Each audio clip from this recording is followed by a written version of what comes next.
آفاق کے ہر ہر گوشے میں اللہ کریم سب سے بڑا ہے۔ نبی اکرم نور مجسم صلی اللہ تعالیٰ علیہ وسلم اللہ کے محبوب مطلق ہیں۔ ہم اللہ کے بندے ہیں اور رسول کائنات کے غلام ہیں صلی اللہ علیہ وسلم۔ ہمارا ایک بہت بڑا تعارف ہے، عباد الرحمن کہا ہے اللہ تعالیٰ نے اپنے بندوں کو۔ ہمیں کہا ہے کہ تم بہترین امت ہو۔ اللہ کریم نے اعزازات سے نوازا ہے۔ جن لوگوں کے پاس اتنی بڑی نسبتیں ہوں، اتنے بڑے حوالے ہوں، اتنی بڑی طاقتیں ہوں، ان کے پاس ظاہری طور پر اگر لوگوں کا جتھا نہ بھی ہو اور ظاہری طور پر اگر مال و اسباب وقتی طور پر نہ بھی ہوں، اقتدار، عہدہ اور بڑے لمبے چوڑے نعرے ان کے پیچھے نہ بھی لگ رہے ہوں، تو یہ بہت بڑا تعارف نہیں کہ اللہ کے بندے ہیں اور رسول کریم کے غلام ہیں؟ اور کیا یہ تعارف جینے کے لیے، زندہ رہنے کے لیے اور گردن اٹھا کر جینے کے لیے بہت بڑا تعارف نہیں؟ باوجود اتنے بڑے تعارف کے اگر کوئی بندہ کمزور باتیں کرے، کچی پکی گفتگو کرے اور وہ اپنے آپ کو بار بار مظلوم ثابت کرنے کی کوشش کرے، وہ بار بار اپنے زخم دکھائے تاکہ وہ قابل رحم قرار پائے، تو یہ باتیں ایک مومن کو، ایک مسلمان کو، اللہ کے ایک بندے کو ذرا زیبا نہیں دیتی، ذرا اچھا نہیں لگتا۔ مسلمان اعصابی طور پر، ذہنی طور پر، نفسیاتی طور پر ایک طاقتور قوم ہے۔ مسلمان وہ قوم ہے جو مرعوب نہیں ہوتی، یہ روب دکھاتی ہے، روب۔ ہم وہ لوگ ہیں کہ جن کے اکابرین سوئے بھی ہوتے تھے نا، سوئے ہوتے تھے حضرت عمر، لیکن ان کو سوئے ہوئے دیکھ کر بھی لوگ کانپا کرتے تھے، اس لیے کہ شیر تو شیر ہی ہوتا ہے نا، وہ سویا ہو تو پھر بھی شیر ہی۔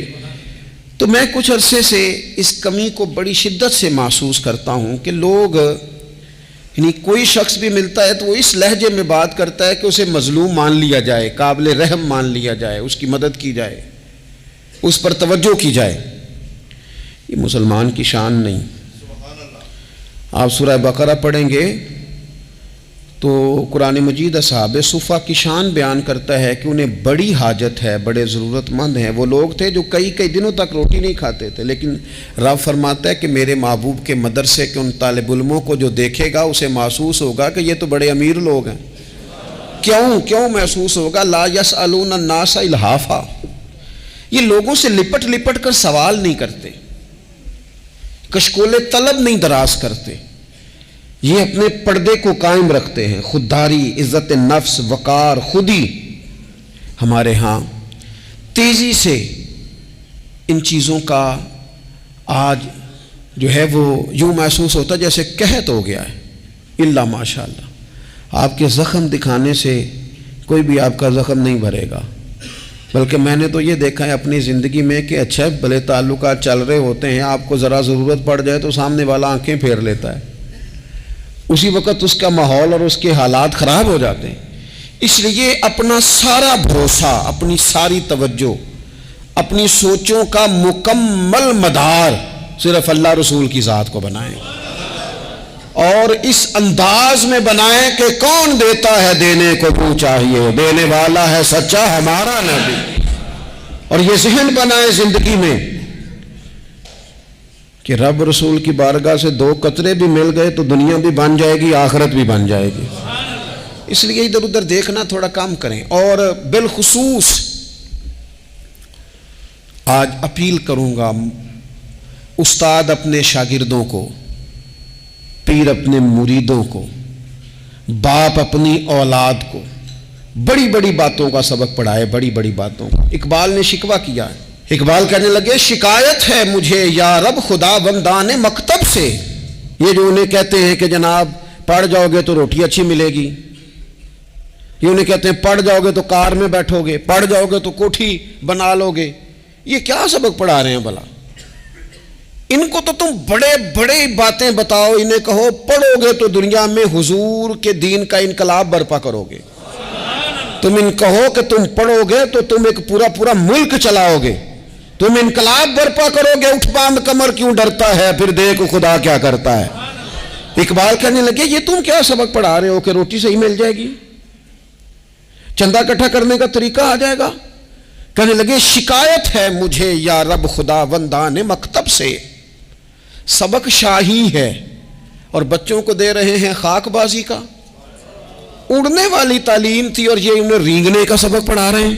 تگڑی تگڑی باتیں بچوں کو سکھاؤ، تگڑی تگڑی، یہ پھر سارے نہ ڈھونڈتے پھریں کہ وہ فلانا جو ہے نا چاچا امیر ہے تو ماموں امیر ہے تو فلانی خالہ باہر ہے تو فلانا ذرا مہربانی، کوئی بھی نہیں مہربانی کرتا۔ مہربانی جب بھی کرتا ہے یا خدا کرتا ہے یا مدینے والے محمد مصطفیٰ کرتے ہیں۔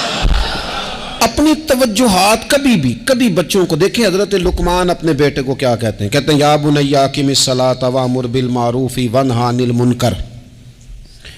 حضرت لقمان اپنے بیٹے کو سمجھاتے ہیں، کہتے ہیں اے بیٹا نماز قائم کرنا، لوگوں کو بھلائی کا حکم دینا، برائی سے منع کرنا، وَاصْبِرْ عَلَىٰ مَا أَصَابَكَ، اور جب مصیبت پہنچے تو صبر کرنا، ادھر ادھر رونا دھونا نہ کرنا، نماز پڑھنا، بھلائی کا حکم دینا، برائی سے منع کرنا، اور اگر کوئی مصیبت پہنچے تو اس پر صبر کرنا۔ کتنے کام ہو گئے؟ 4۔ ایک نماز پڑھنی ہے، ایک بھلائی کا حکم دینا ہے لوگوں کو، ایک برائی سے، اور اگر کوئی مشکل آئے تو کیا کرنا ہے؟ ان ذالک من عزم الامور۔ فرمایا بیٹا یہ بڑی ہمت والے کام ہیں، ہمت والے کام کرنا، ہمت والے، طاقتیں اپنی قائم رکھنا، کمزور نہ پڑنا، لوگ تمہارے آنسو نہ دیکھیں، کوئی تمہیں تڑپتا نہ دیکھے۔ چھوٹا چھوٹا زخم لے کر لوگ سگنل پہ کھڑے، چھوٹی چھوٹی مجبوریاں لے کر لوگ مانگنے کے لیے دروازوں پر کھڑے ہیں۔ امت مسلمہ کا یہ مزاج نہیں، یہ وقار نہیں، یہ انداز نہیں، ہم تو بانٹنے والے لوگ ہیں۔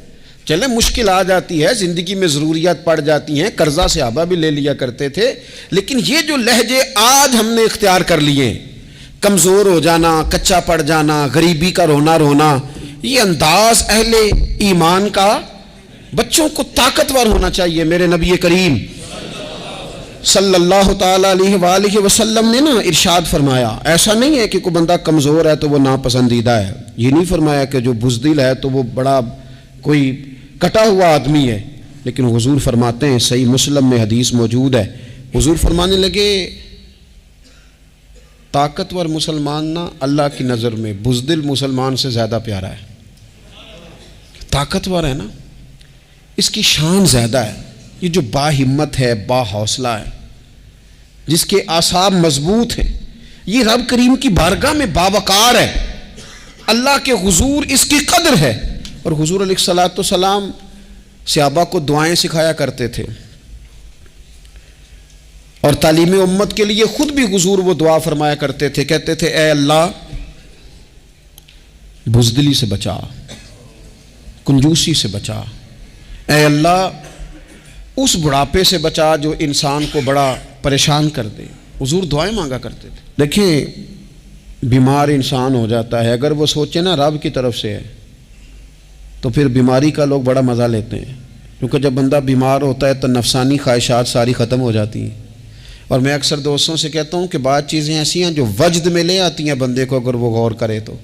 آپ یہ حدیث پاک سنیں، حضور علیہ السلام نے فرمایا بیمار کے ساتھ ضد نہ کرو کہ ضرور کھا، ضد نہ کرو، اس لیے کہ اللہ اسے کھلا بھی دیتا ہے، پلا بھی دیتا ہے۔ اب جب کسی کو پتہ چلے کہ میں بیمار ہوں تو رب مجھے کھلا پلا رہا ہے تو مجھے بتائیے بیماری کتنی پیاری لگے گی، بیماری میں کتنا سرور آئے گا۔ پھر تو انسان ہمیشہ چاہے گا کہ مجھے وہ چیزیں ملیں جو مجھے اللہ تبارک و تعالیٰ کی بارگاہ کے قریب کر دیں۔ دوسری بات یہ ہے کہ میدان میں جب انسان اترتا ہے نا تو اسے ایک بات اپنے ذہن میں رکھنی چاہیے کہ جیت اور ہار یہ اللہ تعالیٰ کے دست قدرت میں ہے، لیکن جب وہ لڑے تو جیتنے کے لیے لڑے۔ ہمارے ہاں نا بہت سارے لوگ لڑنے سے پہلے ہی ہارے ہوئے ہوتے ہیں، میدان میں نکلنے سے پہلے ہی وہ کمزور باتیں کر رہے ہوتے ہیں، ابھی سفر شروع نہیں ہوتا، وہ کہہ دیتے ہیں نہیں جناب آپ کی بات تو ٹھیک ہے پر کیسے ہوگا، کیوں کر ہوگا، لوگ تو آج کل چلتے ہی نہیں، بڑے مسئلے خراب ہیں۔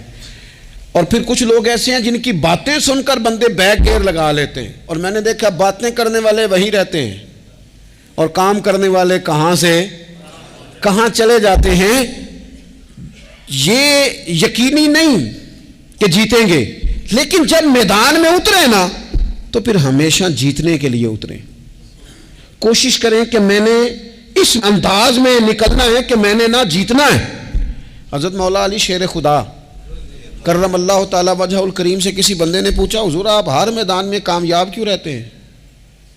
فرمانے لگے جیت ہار تو رب کریم کے دستے قدرت میں ہے، لیکن جب میں اترتا ہوں نا میدان میں تو میں دشمن دیکھ کے پہلے ہی فیصلہ کر لیتا ہوں کہ میں نے اس کے پیٹ میں خنجر مارنا ہے کہ گلے پہ، میں جیتنے کے لیے میدان میں اترتا ہوں۔ تو آپ دیکھ لینا دیواریں ہلتی رہتی ہیں اور در کانپ جاتا ہے، علی کا نام سن کر اب بھی خیبر کانپ جاتا ہے۔ کیوں کہ کہتے ہیں میں ذہن بنا لیتا ہوں کہ میں اسے کاٹ کے لاؤں گا، میں ڈرتا اور سہمتا ہوا میدان میں نہیں اترتا۔ ذہن ہوتا ہے کہ آج لڑوں گا تو جیتوں گا، آج میں دیکھیں میں کیا کرتا ہوں۔ حوصلہ نہیں پیدا کر پا رہے بچوں میں، کچھ بچے بھی اللہ خیر کرے عزم و ہمت والے لوگوں کے پاس بیٹھتے نہیں، اور دوسرا ہم اپنے بچوں کا کسی کو آئیڈیل بھی نہیں بننے دیتے۔ بچے کسی کا نام لیتے ہیں تو ہم کہتے ہیں پتر چھاڑ پر آؤ، یہ دور ہی نہیں ہے۔ ہم کوئی ایسا ذوق، کوئی مزاج، کوئی طبیعت پیدا ہی نہیں ہونے دیتے۔ کچھ آنے والی نسل کا مزاج ہے کہ وہ اٹھنا نہیں چاہتی، بیٹھنا نہیں چاہتی، چلنا نہیں چاہتی، وہ چاہتی ہے میں لیٹی رہوں، موبائل میرے ہاتھ میں رہے، باقی سارے کام ریموٹ کنٹرول ہو۔ جب انسان دیکھیں نا، ایک ڈاکٹر صاحب کے پاس ایک دفعہ میں گیا تو ایک مریض کو وہ سمجھا رہے تھے، اسے کہہ رہے تھے کہ تو تھوڑی ورزش بھی کیا کر، تھوڑی ورزش بھی کیا کر، اور ساتھ انہوں نے بڑی اچھی بات کی، کہنے لگے اللہ تعالیٰ نے نا جسم میں جوڑ بنائے ہیں، یہ گھٹنے ہیں، یہ کونیاں ہیں، اللہ نے جوڑ بنائے ہیں، اسی لیے تو بنائے تھے کہ تھوڑی ان کو حرکت بھی دی جائے، لیکن اگر آپ ان جوڑوں کو حرکت ہی نہیں دیں گے تو یہ تو زانگا لود ہو جائیں گے۔ تو کام زندگی میں عزم کے ساتھ، ہمت کے ساتھ، اور سب سے بڑی مضبوطی یہ ہے کہ آپ یہاں سے مضبوط ہوں، آپ اعصابی طور پر مضبوط ہوں۔ یہ جو کمزوری ہے نا، ذہنی کمزوری، میں نہیں پسند کرتا کہ مطلب خواتین بچوں کو اس لیے ڈرائیں کہ بیٹا او ہو بلی آ گئی ہے۔ وہ بلی کیا ہوتی ہے جی؟ لیکن جو خواتین آج بھی بچوں کو بلی سے ڈرائیں گی، اچھا اس کو ڈرا بلی سے رہی ہوتی ہیں اور ساتھ کہہ رہی ہوتی ہیں ماما کا شیر، جی آپ کا شیر بلی سے ڈرتا ہے، یہ اماں کا شیر بلی سے ڈر رہا ہے، آپ نے اسے بلی سے ڈرا دیا اور نام شیر رکھ دیا ہے۔ یہ کیسا شیر ہے کہ جو بلی آتی ہے تو بھاگ جاتا ہے؟ یہ ماحول مطلب متضاد ہے۔ یہ کاکروچ دیکھ کر چیخیں مارنا نا، یہ برگر فیملی ہونے کی علامت ہے۔ چھپکلی دیکھ کر نا چیخیں مارنا، یہ امیر گھروں کی علامت ہے، پڑھے لکھے لوگوں کی علامت۔ یہ کیا مذاق ہے؟ جو قوم چھپکلی سے ڈرتی ہے، کاکروچ سے ڈرتی ہے، اور جو لوگ کہتے ہیں ہو یہ جناب یہ تو اندر میرے وہ آ گیا ٹوکا تو یہ کھا جائے گا، تو یہ قوم انقلاب برپا کرے گی، یہ میدانوں میں نکلے گی۔ بڑے خوبصورت انداز میں ویڈیو بنا کے تو اس کو شیئر کیا جاتا ہے کہ وہ جی قربانی والے دن بکرا ذبح ہو رہا تھا تو بچہ رو پڑا۔ کیا بات کرتے ہیں آپ؟ یہ جہاد کرے گا بچہ کل کو جو بکرے ذبح ہونے پہ روتا ہے؟ اعصابی مضبوطی ذہنی طور پر مضبوط کب ہوتی ہے؟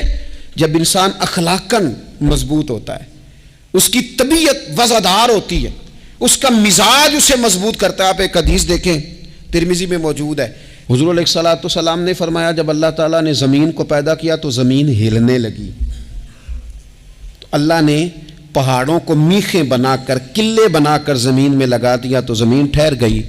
فرشتے فوراً عرض گزار ہوئے کہ مالک تیری سب سے طاقتور مخلوق یہ پہاڑ ہیں؟ فرمایا نہیں، لوہا جو ہے نا وہ پہاڑوں سے بھی طاقتور ہے، کیونکہ لوہا پہاڑ کو کاٹ دیتا ہے۔ یا اللہ پھر لوہا سب سے طاقتور ہے؟ فرمایا نہیں، آگ اس سے بھی طاقتور ہے۔ کیا آگ سب سے طاقتور ہے؟ تو فرمایا نہیں، پانی بھی ہے۔ کیا پانی طاقتور ہے؟ فرمایا ہوا بھی ہے، جو پانی کا رخ پھیر دیتی ہے۔ مسلمانوں خدا را اس سے بڑا ذوق نہیں ملے گا۔ میں طاقتور ہونے کا طریقہ بتا رہا ہوں۔ ہمارے ہاں لوگ سمجھتے ہیں کہ میں بولتا زیادہ ہوں اس لیے میں طاقتور ہوں، میرے پاس اسلحہ زیادہ اس لیے میں یہ دیکھو حضور نے بتایا طاقتور کون ہوتا ہے۔ یا رسول اللہ پتھر پہاڑ طاقتور ہے؟ تو فرمایا نہیں، ان پر تو لوہا ہے، لوہا طاقتور ہے، نہیں اس پر تو آگ ہے، آگ طاقتور ہے، نہیں اس پر تو پانی ہے، پانی طاقتور، اس پر تو ہوا ہے۔ تو حضور پھر مہربانی کریں بتائیں طاقتور کون ہے؟ تو یہ دیکھو نا، یہ یاد رکھو نا، یہ کائنات کے سب سے بڑے حکمت والے محبوب کی بات یاد رکھو نا۔ حضور فرمانے لگے سب سے زیادہ طاقتور وہ مومن ہے جو سیدھے ہاتھ سے صدقہ دیتا ہے اور دوسرے کو پتہ بھی نہیں لگنے دیتا۔ اس ہاتھ سے صدقہ دیا اور اس ہاتھ کو پتہ، جس میں یہ اخلاقی طاقت آ جائے نا کہ اللہ کے رستے میں دیکھ کر پھر اسے چھپانا آ جائے، وہ بڑا طاقتور آدمی ہے۔ وہ میں یہ سب سے بڑا طاقتور ہے جس نے اپنے رب سے راز نیاز شروع کر لیے، اللہ کے رستے میں دیتا ہے پھر کسی کو خبر۔ یہ کون سی طاقت ہے؟ یہ روحانی طاقت ہے، یہ اخلاقی طاقت ہے، یہ کردار کی طاقت، یہ سوچوں کی طاقت ہے، یہ آپ کے مزاج کے بلند ہونے کی طاقت ہے۔ لیکن اگر مسجد میں ٹائلیں لگوا کر بھی ایک ٹائل پہ نام لکھوا لیا ہے، اگر کہیں تعاون کر کے بھی کہا میرا ذکر کرو، کوئی خدمت کر کے کہا میرا نام لو، پھر آپ کمزور ہیں، پھر آپ طاقتور نہیں ہیں، پھر آپ نے بزدلوں جیسا کام کیا، پھر آپ نے وہ رنگ اختیار کیا ہے جو شاید آپ کو ذہنی طور پر بڑی کوفت میں مبتلا کر دے۔ تو اعصابی طاقت، اعصابی قوت، آپ دیکھیں حضرت صدیق اکبر رضی اللہ تعالیٰ عنہ، حضور نے تربیت کی تھی نا، میں ذمہ داری سے کہتا ہوں کہ تعصب کی اینک نہ کسی نے پہنی ہو، ورنہ کائنات میں عشق کی داستان ختم ہو جاتی ہے جناب صدیق اکبر پر۔ جو پیار انہوں نے مدینے والے محبوب سے کیا ہے کوئی کر ہی نہیں سکتا۔ اور ہر وقت کی جدائی، ہر وقت کی، یعنی بیٹھے بیٹھے نا حضور کے وصال کے بعد بیٹھے بیٹھے حضرت صدیق اکبر اٹھ کے نا تو ایک رستے پہ چلنا شروع ہو گئے۔ کسی نے پوچھا وہ بکر کہاں جا رہے ہو؟ کہنے لگے یار ایک دن نا محبوب 2-3 دن کے لیے کہیں گئے تھے، اس رستے واپس آئے تھے، جنہاں دے دل بر جانی وچھڑن کون روے پھر تھوڑا، یہ سب روگاں دا روگ محمد جس دا نام وچھوڑا۔ پریشان ہوں تو دل کر رہا ہے پتہ نہیں یہاں سے آ نہ جائیں۔ اتنا زیادہ محبوب کی غلامی اور نبی پاک کی محبت کا ذوق، لیکن اعصابی طور پر مضبوط کتنے تھے؟ حضور کے وصال کے بعد جس بندے نے اپنے پروں کے نیچے پوری امت کو سنبھال لیا ہے نا، اس کا نام بھی ابو بکر صدیق ہی ہے۔ ایسے ایسے سنبھال لیا، سب کو سنبھال، دکھ سب سے زیادہ لیکن سنبھالا۔ کوئی زکوٰۃ کا منکر پیدا ہو رہا ہے، کوئی ختم نبوت پہ حملہ کر رہا ہے، کوئی کچھ ہو رہا ہے، کوئی کچھ ہو رہا ہے، ابو بکر صدیق نے فرمایا سارے لشکر روانہ کرو، جہاں جہاں حضور نے فرمایا تھا جہاد کرو۔ فرمایا جو ایک رسی بھی زکوٰۃ کی نہیں دے گا وصول کریں گے۔ لوگوں نے کہا حضور حالات بڑے اور طرح کے ہیں، کیسے کام چلے گا؟ حضرت عمر جیسے دلیر بندے بھی کہنے لگے جناب یہ نظام کیسے چلے گا؟ تو ابو بکر صدیق فرمانے لگے عمر تجھے تیری ماں روئے، تم بڑے مضبوط مزاج کا تھا، یہ مجھے کیا پیغام دے رہا ہے؟ فرمایا عمر یاد رکھ اگر میں مدینہ منورہ میں اکیلا بھی رہ گیا اور جنگل کے درندے میرا آ کے گوشت بھی نوچ کے لے گئے تو پھر بھی میں ان اصولوں پر کھڑا رہوں گا جن اصولوں پر مدینے والے رسول نے مجھے کھڑا کیا ہے۔ ذرا گنجائش نہیں۔ ہم یہاں سے مضبوط لوگ ہیں، یہاں سے ذہنی بلندی، ذہنی پختگی، یہ حسن ہے زندگی کا۔ یہ کیا بات ہوئی؟ پرسوں فیصلہ کوئی اور تھا، سویرے پروگرام کوئی اور بن گیا، کل فلانے کا مرید تھا آج مجھے فیض نہیں ملا ادھر جا رہا ہوں، پرسوں فلانے کو استاد بنا بیٹھا تھا آج میرا پروگرام بدل گیا ہے، کل میری سوچیں اور تھیں آج میری سوچیں اور ہیں۔ جو قوم ساری زندگی تعین ہی نہ کرے وہ کام کیسے کرے گی؟ جو رستے کا آغاز ہی نہ کرے وہ منزل پر کیسے پہنچے گی؟ تو کمزور باتوں سے نکلیں، بزدلانہ سوچوں سے باہر آئیں، طے کریں زندگی میں یہ کچھ ہم نے کرنا ہے۔ میں نے کہا ہے نکلیں میدان میں جیتنے کے لیے، پھر رب کی مرضی ہے، پھر اللہ کی مرضی ہے۔ ساری زندگی صحابہ پر قرض رہا، قرضے بھی رہے، خدمتیں بھی ہوتی رہی، جہاد بھی ہوتے رہے, ڈیوٹیاں بھی ہوتی رہیں, سارے کام ہی ہوتے رہے. ہمارا یہ مزاج ہے, ایک دو کھا گیا ہے ساری خوشیاں ہی گئیں, بس سارا کچھ ختم کر بیٹھتے ہیں. تو تھوڑی سی نا مضبوط دیکھیں. اچھا یہ حضرت ابو بکر کا حال ہے, تو جناب عمر کی کیفیت کیا ہے؟ کلمہ پڑھتے ہی حضرت عمر نے فرمایا یا رسول اللہ, جب آپ سچے, قرآن سچا, اسلام سچا, تو چھپ کے نماز پڑھنے کا کیا مطلب ہے؟ فرمایا ابھی تعداد ہی کوئی نہیں, 40 تو مسلمان ہیں. عرض کی حضور مہربانی کریں نا, آپ صرف اجازت دیں.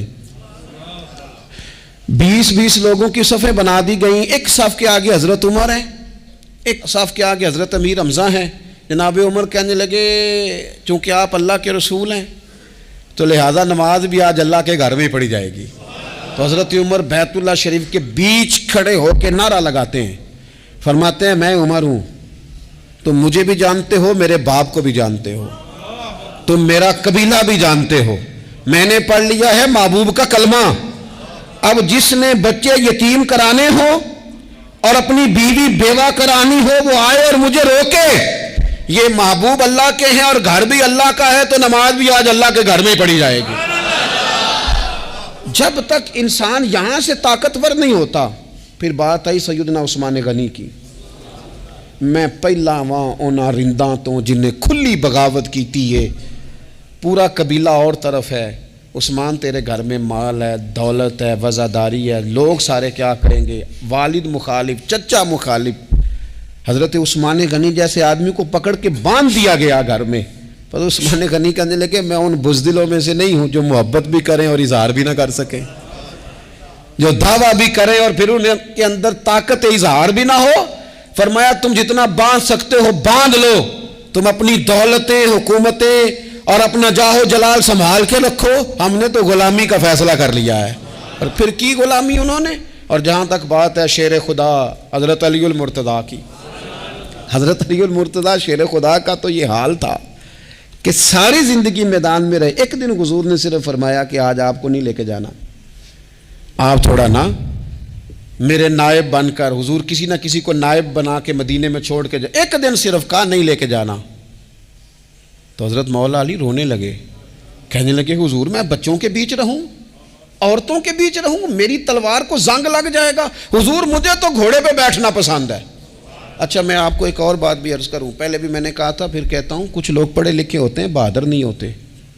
حضرت علی کے علم کا بھی کمال عروج پہ اور بہادری بھی پورے عروج پہ. زندگی نا بہادر لوگوں کی ہوتی ہے. یہ شہاب الدین غوری لیٹے ہیں یہاں سوابا میں, تو کسی نے پوچھا ان سے کہ یار آپ کہاں رہتے ہیں؟ کہنے لگے میں گھوڑے کی پشت پہ ہوتا ہوں, ہمارے بچے بڑی سونی فوٹو بناتے ہیں. ان سے پوچھیں آج کل آپ کیا کرتے ہیں؟ تو کہتے ہیں موبائل چلاتے ہیں. آپ کیا کرتے ہیں؟ فوٹو کھینچتے ہیں. آپ کیا کرتے ہیں؟ کہتے ہیں وہ نا مجھے ایسا عجیب مسئلہ ہے موبائل کا کہ بچوں کی نا مطلب میں کئی دفعہ سوچتا ہوں کہ اگر انہیں کچھ 4 گھنٹے موبائل سے علیحدہ رہنا پڑا نا تو ہو سکتا ہے کہ ان کو ڈاکٹر کو بھی دکھانا پڑ جائے, اتنی کو بری حالت ہو گئی. مجھے ڈھیر سارے دوست کہتے ہیں جی آپ ٹیلی فون پہ ملتے نہیں.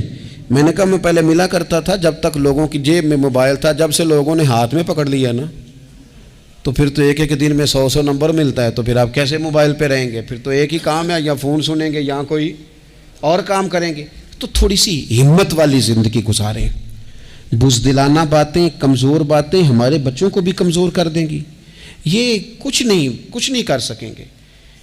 حضرت سیدنا عبداللہ بن زبیر رضی اللہ تعالیٰ عنہ, یہ مدینہ منورہ میں پیدا ہونے والے سب سے پہلے بچے ہیں.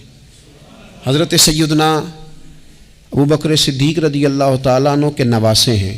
حضور کے پھپھو جناب صفیہ کے پوتے ہیں, اور عشرہ مبشرہ صحابی حضرت زبیر بن عوام ان کے بیٹے ہیں. شروع سے ہی بڑے بہادر تھے. ایک دن کچھ بچے گلی میں کھیل رہے تھے تو ایک شخص نے آ کے نا چیخ ماری, ڈرایا, سارے بچے بھاگ گئے. جناب عبداللہ ابن زبیر کہنے لگے کیوں بھاگتے ہو؟ اب چیخوں سے بھی ڈرو گے؟ واپس آؤ سارے, میں تمہارا امیر ہوں, آؤ ذرا اس پر حملہ کریں. ہم سارے بھاگے اور یہ اکیلا کھڑا رہے. اس پر حملہ کیا, وہ ڈرانے والا خود ڈر کے بھاگ گیا. تھوڑا سا نا مزاج, ذہن, طبیعت دیکھیں نا, بدتمیزی اور چیز کا نام ہے لیکن گفتگو کا مضبوط ہونا اور چیز کا نام ہے.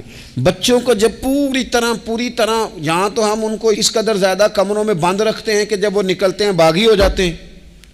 یہاں پھر یہ ہوتا ہے کہ ان کے اندر جو صلاحیتیں ہوتی ہیں وہ پوری طرح دب جاتی ہیں. وہ جو کیفیات ہوتی ہیں جو ایک مردانہ وصف میں ہونی چاہیے وہ ان کے اندر موجود نہیں ہوتی. اقبال کہتے ہیں آئین جواں مرداں حق گوئی و بے باکی، اللہ کے شیروں کو آتی نہیں روباہی.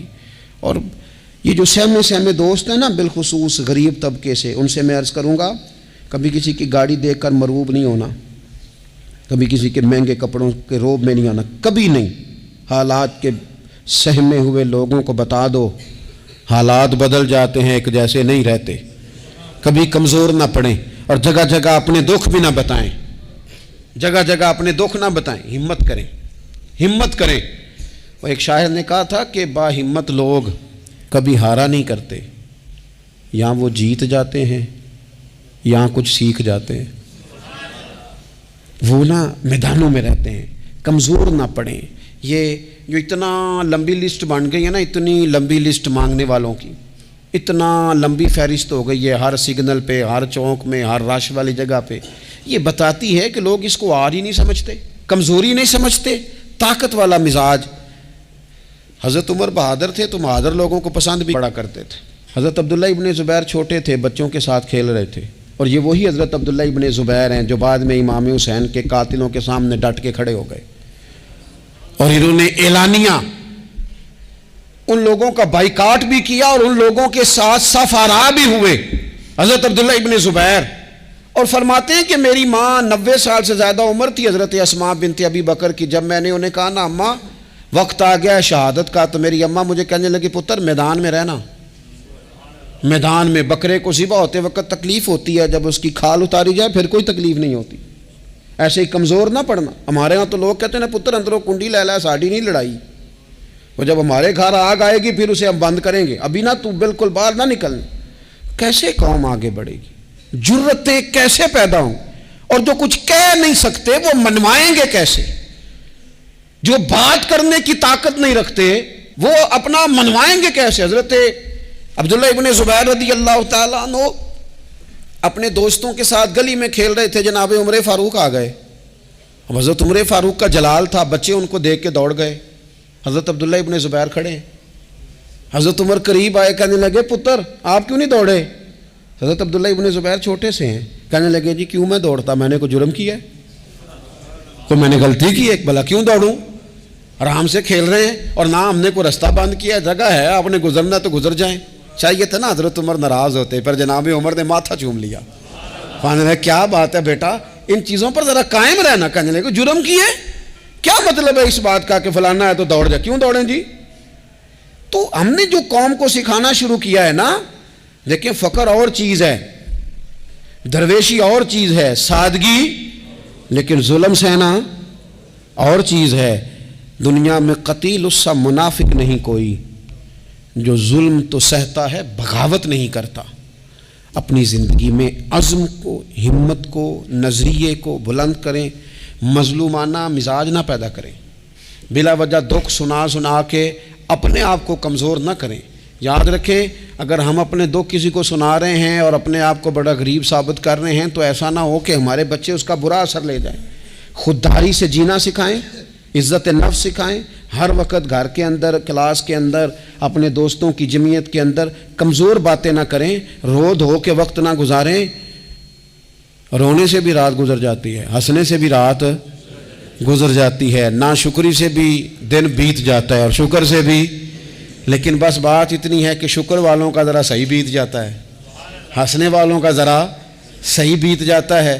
زندگی میں عزم کے ساتھ، ہمت کے ساتھ لوگ جس حال میں مرنے کی دعا کرتے ہیں، معاذ اللہ، لوگ جس حال میں مرنے کی دعا کرتے ہیں، ہم نے اس حال میں جینے کی قسم کھائی ہے. اللہ تعالی ہمیں سمجھنے کی توفیق عطا کرے. آخر دعوانا ان الحمدللہ رب العالمین.